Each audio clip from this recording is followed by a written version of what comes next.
आप सब पर सलामती हूँ। मैं यासिर रशीद हूँ और आप मेरा वीलॉग देख रहे हैं नाज़रीन। ऐसे वक्त में कि जब सुप्रीम कोर्ट की तरफ से कल कहने के बाद कुछ हवा जो थी वो हफ्ज़दा होने की बजाय साजगार लग रही थी, ऐसे में जावेद लतीफ़ साहब वो आते हैं मॉडल टाउन। वो कहते हैं कि मुझे तो कोई जेल में सहूलियत नहीं दी जाती थी, मेरी पेशी पे तो कर्फ्यू लगा दिया जाता था। वो कहते हैं क्या पाकिस्तान के अंदर 9 मई करना जुर्म नहीं है? किसी को गुड टू सी यू और मुझे सिजिलियन माफिया और गॉडफादर कहा जाए। मनसूबा साजों के नाम पब्लिक नहीं किए जा रहे बल्कि दावत दी जा रही है ताकि दूसरा 9 मई हो जाए। उन्होंने कहा कि मैं कहता हूँ कि बानी PTI पे जितने नाजायज़ मुकदमे हैं फौरी ख़त्म कर दें, मुल्क में कानून तब्दील कर दें, इद्दत का कानून तब्दील कर दें, किसी ख़ास के लिए कानून नहीं, आम के लिए सूली पे लटका दो का कानून है।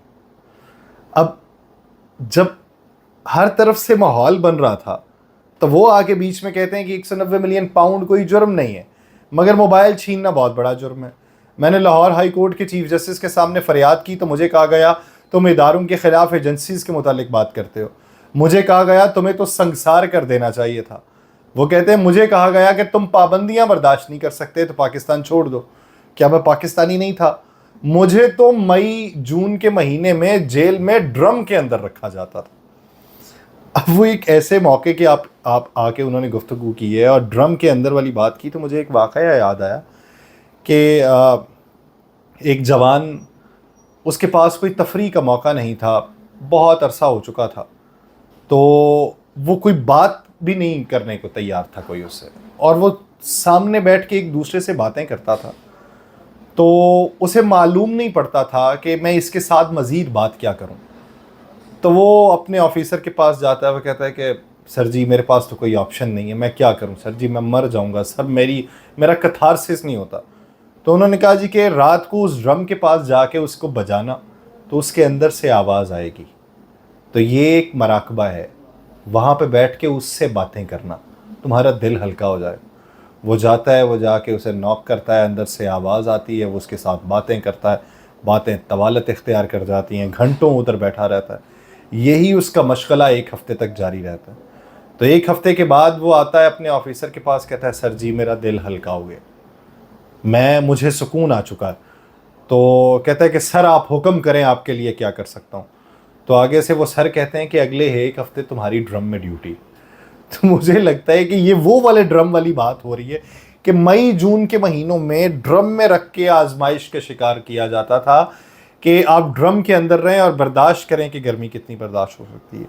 अब जिस तरीके से खान साहब ने बातें की तो कहा जाता है कि नहीं ये कैसे हो सकता है। तो अब ये ड्रम वाली बात पहली बार मंजर आम पे आई है, तो मुमकिनात में से हो सकता है कि बात हो रही हो, लेकिन कुछ अनासर हैं जो चाह रहे हैं कि सूरत हाल जो है वो काबू में ना रहे।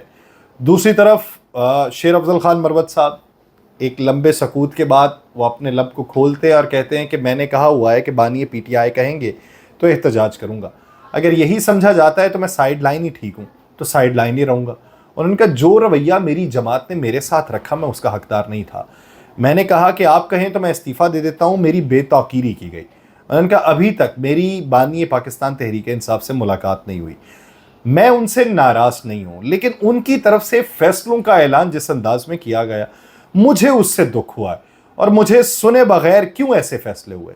शेर अफजल मरवत ने यह भी कहा कि बानी पाकिस्तान तहरीक इंसाफ के खिलाफ तमाम केसेस बेबुनियाद हैं, हमारे मुखालफिन का तरीका कार कामयाब जा रहा है, एक केस ख़त्म होता है तो ये नया केस बना देते हैं। उन्होंने मजीद कहा कि बानी पाकिस्तान तहरीक इंसाफ को रिहाई के लिए असल उम्मीद अवाम से है, अवाम जब निकलेगी तो ये इदारे और रियासत इन्हें रिहा कर देंगे। गुज़श्ता दिनों शेर अफजल खान मरवत को शोकॉज नोटिस भी जारी हुआ था और उन्हें कोर कमेटी से भी निकाल दिया गया था। तो शेर अफजल खान मरवत का मुस्तकबिल क्या होगा? बहुत सारे लोग जो उसके ऊपर बातें करते हैं तो उनके लिए यही है कि जिस तरीके से मियाँ जावेद लतीफ़ साहब के बयानात को पाकिस्तान मुस्लिम लीग नून के बेशतर रहनुमा जो हैं वो ऑन नहीं करते, लेकिन इसके बावजूद भी उनके बयानात आते हैं। और कहाँ से आते हैं कि आज तो मॉडल टाउन से उनका बयान था, मॉडल टाउन में वो प्रेस कॉन्फ्रेंस कर रहे थे। तो उसी तरीके से शेर अफजल खान मरवत साहब के भी मुस्तकबिल करीब के अंदर बयानात इसी तरीके से मंजर आम पे आएंगे और वो ऐसी जगहों से आएंगे कि जिसको डिस ऑन भी नहीं किया जा सकेगा और ऑन भी नहीं किया जा सकेगा। तो वो ऐसे पत्ते हैं कि जिस पत्ते को गवाया भी नहीं जा सकता और हाथ में ज्यादा देर तक रखा भी नहीं जा सकता।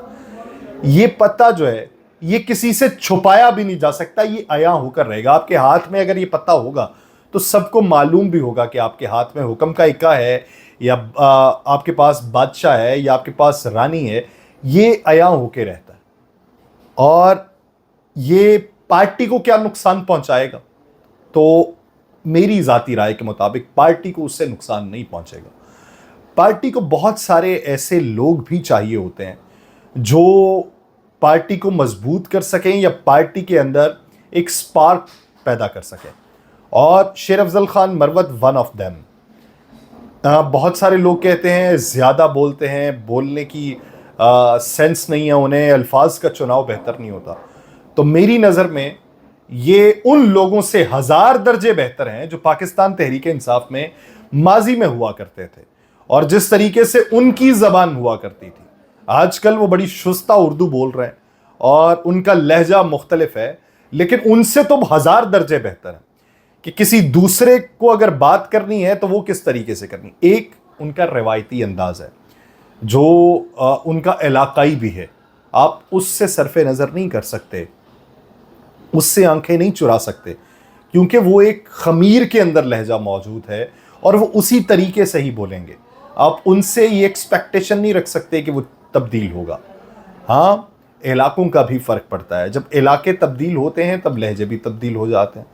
फिर ये भी होता है कि आपने परवरिश किस जगह पे पाई है, तो उनका जो बैकग्राउंड है वो यानी बारोब रहने वाला, दूसरों के ऊपर धाक बैठाने वाला उस तरीके का।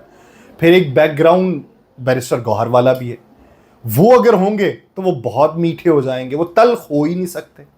तो एक तरफ तलखी और एक तरफ मीठापन, उसका इम्तजाज बनेगा, तो आने वाले दिनों में वो भी कुछ सूरत हाल बेहतर हो जाएगी। लेकिन एक डेवलपमेंट ये है कि पाकिस्तान तहरीक इंसाफ के वो लोग जो ये समझते हैं कि फॉर्म 45 के मुताबिक उनकी जीत पक्की थी और उन्हें हराया गया, तो वो प्लान ये कर रहे हैं कि ईद से 1-2 दिन पहले या ईद के 2-4 दिन बाद वो सुप्रीम कोर्ट ऑफ पाकिस्तान के बाहर जमा होंगे, वो तमाम लोग, और ज़रा ये भी बताते हैं कि वो कुरान को हाथों में उठाए हुए होंगे और वहाँ पर वो ये फरियाद करेंगे और मुतालबा करेंगे चीफ जस्टिस काजी फ़ाइज़ ईसा साहब से कि हम इस पे हाथ रख के, ये वो मुक़द्दस किताब के जिससे ऊपर कोई किताब नहीं, हम इसके ऊपर हाथ रख के ये हल्फन कहते हैं कि हम जीते हुए हैं, हमारे पास तस्दीक शुदा फॉर्म मौजूद हैं, तो खुदा के लिए आपके पास जो हमारी दरख्वास्त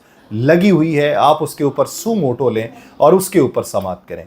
ये वो बात है कि जो हालिया 3 दिन के अंदर सुनने में आई है कि इस तरीके से वहाँ पर जाएंगे, तो क्या उसका बेनिफिट इन्हें देखने को मिलेगा या उसके ऊपर मज़ीद सियासत ख़राब होगी, वो देखना होगा। मुझे दीजिए इजाज़त, अल्लाह ने के बाद।